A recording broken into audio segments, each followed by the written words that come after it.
নমস্কার বন্ধুরা, welcome to my channel SB explorer. তো বন্ধুরা, সকলকে জানাই শুভ সকাল। তো যারা চ্যানেলে প্রথমবার এসেছো অবশ্যই সকলে একটা করে সাবস্ক্রাইব করে দিয়ে আমাদের সাথে যুক্ত হয়েছেও। সাবস্ক্রাইব করা যেহেতু একদমই ফ্রি, তাই অবশ্যই সকলে একটা করে সাবস্ক্রাইব করে দিতে ভুলো না। তো বন্ধুরা, আজকে 31শে ডিসেম্বর, বছরের শেষ দিন। দেখতে দেখতে 2025 একদমই শেষের দোরগোড়ায় দাঁড়িয়ে। তো আগামীকাল থেকে 1 জানুয়ারি পড়ে যাবে। তো সেই জন্য আজকে শেষ দিনটা, বছরের শেষ দিনটা সকলেরই খুব ভালো কাটুক এই আশাই করব। কিন্তু আমাদের ভারতীয় ফুটবলের জন্য কিছু নতুন সুখবর আসুক 2026-এ, এটাই কিন্তু আমরা আশা করব যারা আমরা ভারতীয় ফুটবলের ফ্যান্স রয়েছি। তো আজকে বছরের শেষ দিনে যারা চ্যানেলে এসেছো প্রথমবারের জন্য, তারা অবশ্যই সকলে একটা করে সাবস্ক্রাইব করে দিতে ভুলো না। তো প্রথমেই যে আপডেটটা দিয়ে শুরু করতে চলেছি সেটা হচ্ছে কনর্ড শিল্ডকে নিয়ে। তো কনর্ড শিল্ডকে তোমরা সকলেই চেনো, চেন্নাইন এফসির এই স্কটিশ অ্যাটাকিং মিডফিল্ডার। তিনি কিন্তু আইএসএল এর বিভিন্ন ক্লাবের সাথে একটা টাইমে যুক্ত ছিলেন, মানে তার চেন্নাই থেকে আর কি নতুন কোনো দলে যাওয়ার কথা ছিল আইএসএল এর, কিন্তু সেটা হলো না। আইএসএল এর এই অনিশ্চয়তার জন্য কনর্ড শিল্ড অবশেষে তিনি কিন্তু যোগ দিলেন কম্বোডিয়ান প্রিমিয়ার লিগের ক্লাবে।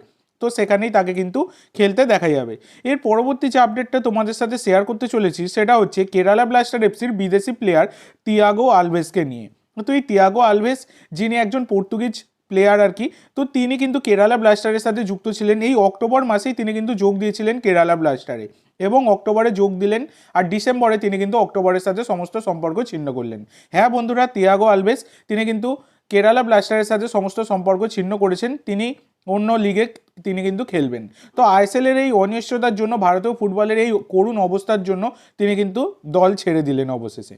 তো এর পরবর্তী যে আপডেটটা তোমাদের সাথে শেয়ার করব সেটা হচ্ছে উড়িষ্যা এফসির সিইও রাজ অথওয়াল।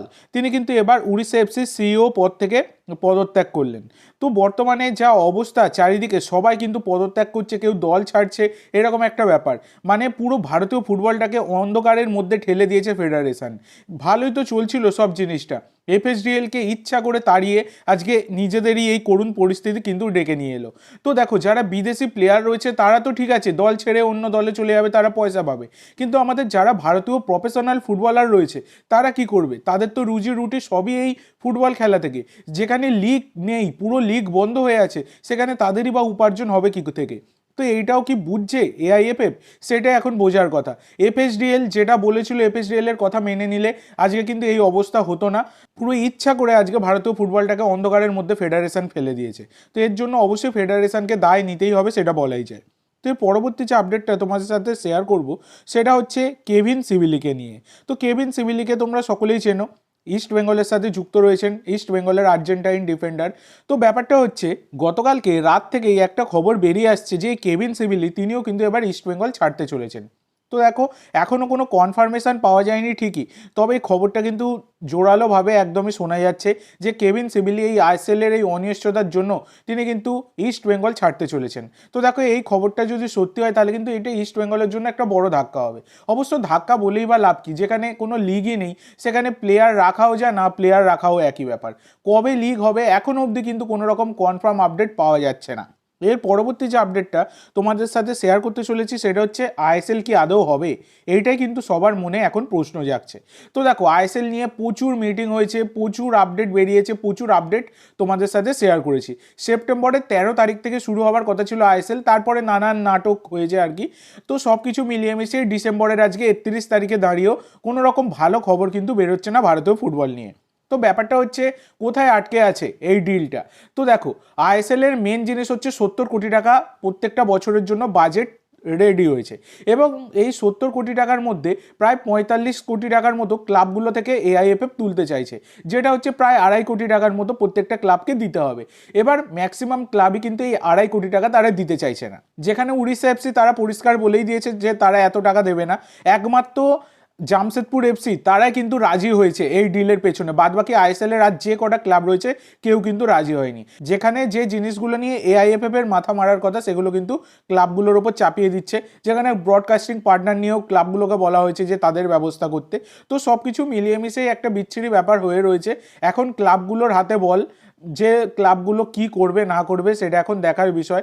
দেখো, ক্লাবগুলো তো চাইছে আইএসএল হোক, সেই কারণে তারা তো অনেক কিছুই এগিয়ে গেছিল, কিন্তু পরবর্তীকালে এসে আবার এরকম টাকা পয়সা নিয়ে ঝামেলা। তো দেখো কমার্শিয়াল পার্টনার না হলে, যেখানে এআইএফএফ এর নিজের পকেটের কোনো পয়সা নেই, সেখানে কমার্শিয়াল পার্টনার না হলে একটা লিগ চালানো খুবই মুশকিল। মাঝখানে লিগ বন্ধ হয়ে যাওয়ারও একটা সম্ভাবনা কিন্তু থেকে যায়। অনেক খরচা, সেন্ট্রালাইজড ভেন্যুতেই হোক বা হোম অ্যাওয়ে ফরম্যাটেই হোক, সেন্ট্রালাইজড ভেন্যুতে হলেও খরচা রয়েছে।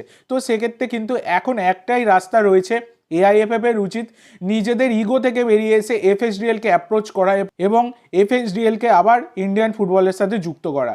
এটাই কিন্তু একটা রাস্তা রয়েছে, এছাড়া কিন্তু আর অন্য কোনো রাস্তা সেভাবে দেখা যাচ্ছে না। তো দেখা যাক নতুন বছরে কোনো শুভ খবর আসে কিনা, সেটা তো এলে অবশ্যই আমি তোমাদের সাথে শেয়ার করব। সেই কারণে অবশ্যই সকলে একটা করে সাবস্ক্রাইব করে রেখো।